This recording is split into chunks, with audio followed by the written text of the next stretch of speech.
Hi guys, and welcome to the interior of my Evo X. So today I'm going to do a video about the Android head unit.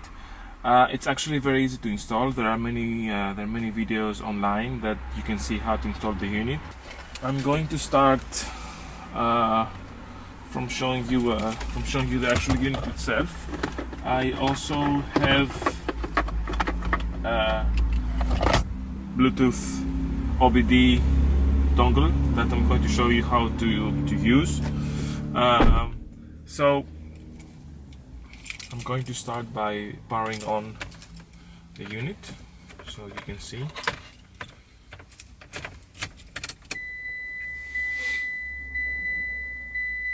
So this is the actual boot up time.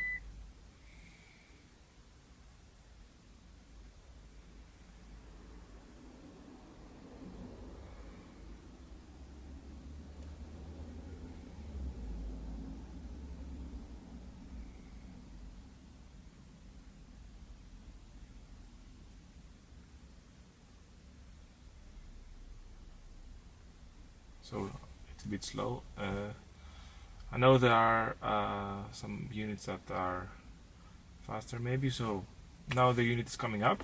So first of all, what you do is you want to connect your phone.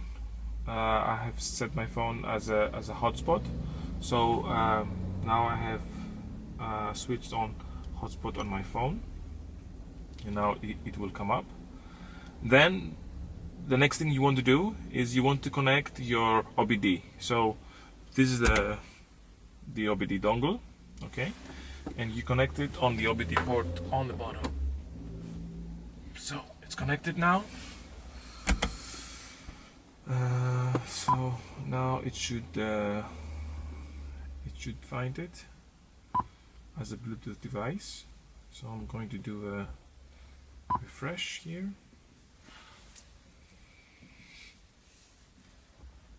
Here it is, and you want to pair and connect.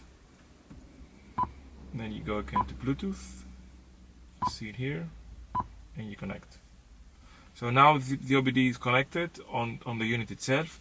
You can also use your phone in the same time, so you don't need so the Bluetooth is okay. You can connect two devices, and your phone can work as a So let's start from showing you the unit and what apps you can have. So basically, this is an Android device. This is an Android unit. It runs Android operating system 7.1. The screen itself is 10.2 inches, and here you can basically have any kind of application that you want. I have my Google Calendar here. You can have your Google, your YouTube. Here you can watch your videos. I have my favorite internet radio, which is off radio. So here you go. We can switch it off now. You can also have the actual FM radio. I also have some stations here. Next thing you can do, you can have, of course, you can put some. Of course, you can put some widgets. So let's start this. This is my music from my phone. So you can have your music from your phone. Then let's see. Then you can basically have any kind of apps. I like having Waze as a navigation app, because I find it very useful, because you can see the traffic, and you can see speed limits and everything. Of course, you can have Google Maps, your inbox, your Google inbox. Of course, your Google startup page. You can have Chrome. So it's exactly like like any Android tablet or any Android operating system device. Gmail, of course, Acrobat, everything you want here. Alright, so let's go through maybe through the settings so you can see what is what. This is Wi-Fi. Of course, it's connected on my Xperia. This is your Bluetooth devices. What else? The display, the brightness level, the night display if you want to set, wallpapers, font sizes. I have it set as normal. Storage and USB. So this is your internal storage. So the device has 26 GB of storage, and it also has a portable storage. There's there's an SD card with the maps. The actual navigation itself, because it has a navigation itself, but I mean I don't like it because I much rather prefer to use Google or Waze app. So it takes forever to load, and I don't find it very useful. So this is the actual user interface. You can have here your apps. We can switch off Waze. This is not switched off yet, so still trying to open. Anyway, but my most favorite app is Torque. So with Torque you can get data from your OBD. So here you go to settings. You need to register the Bluetooth device, so it's building the adapter list. This is the Bluetooth device that we have. It's selected, so now you can see all your data. There you go. This is the data that the OBD sends from the displays that I have chosen. I've put here the most important part. For me, the most important part is the coolant, the boost, the volts of your engine, of your battery, the fuel flow, speed, and the revs. Now you can get also all sorts of other data. I have installed the plugin called Tox Scan, and basically with Tox Scan you can see all the different information that the OBD2 sends. So only the values that are green are the ones that the actual OBD of the car can send. So one of them is the absolute throttle position. It's just basically the position of the throttle. So this is my foot. I push it all the way down, so it says 88%. I don't think it's useful to see here. I don't find a reason to have it there. Accelerator pedal position is one of those that you can get the ambient air temperature that is now 15 degrees outside. Average trip speed, barometric pressure, commanded equivalence ratio. This is your lambda value.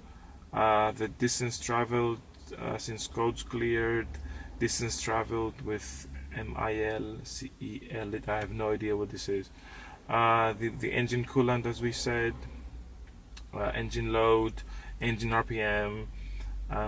Let's see what else you can get from your OBD.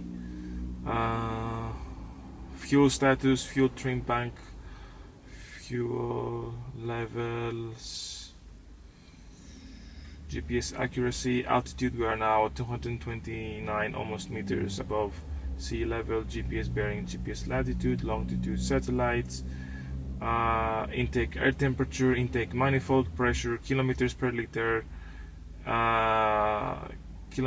liters per 100 kilometers, mass flow, mass airflow rate, miles per gallon.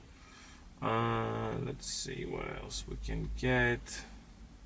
0.2 volts, relative accelerator pedal, relative throttle position, run time since engine start, speed, throttle position, transmission temperature. I don't think this is true because if I start the car up, this value is increasing together with the coolant temperature, so it doesn't make sense if the car is stationary for the transmission temperature to increase. So I'm not sure if this data is correct. The trip distance, trip time, turbo boost and vacuum gauge, this is also useful, and then the voltage. So yeah, this is basically what the car I mean what the torque up looks like. What I'm going to do is I'm going to do a cold start now, and I'm going to come back here so we can see the actual figures and the actual information, real-time information that you get from the OBD. So let's do a cold start and come back.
So we're now back in after the cold start.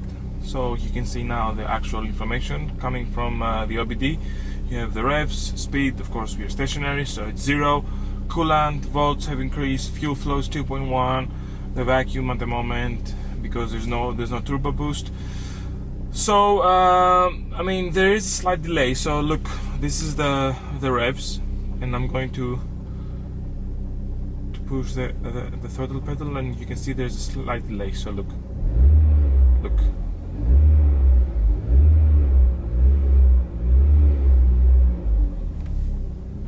This is it. This is a video about the actual head unit itself. So you can see how it looks like. It's very nice. There's no, it's very nicely installed. I didn't install this myself. I had someone else do this for me. So this is the video I have for you now. I hope you enjoyed it. I hope you liked it. If you liked it, then give it a thumbs up and subscribe. There's more things coming. I'm going to do more videos about this car.